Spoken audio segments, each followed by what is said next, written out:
Okay guys, today's topic is about 100 billion total supply of Pi network. Okay, the world's population now is 8.1 billion people around the world. So compared to the population of the world, total supply of Pi network is definitely bigger than the population because it's 100 billion Pi.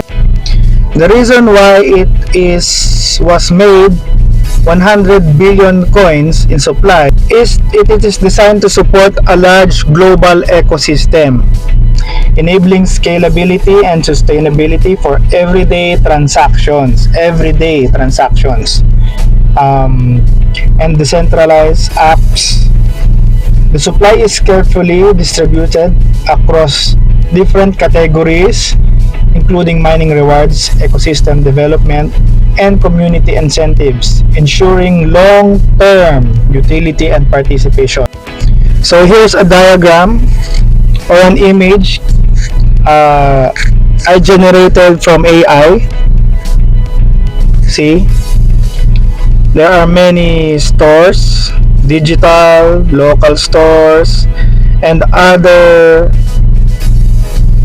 businesses that can be used in Pi transactions. Skeptics or Bitcoin miners or professional traders said that Pi network's 100 billion supply too much compared to Bitcoin's 21 million supply.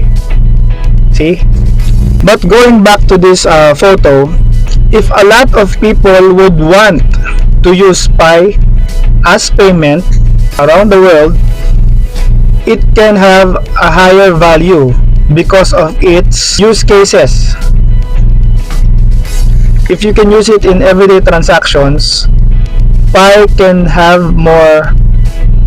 be valuable, and Pi can achieve scarcity even though it has 100 billion supply.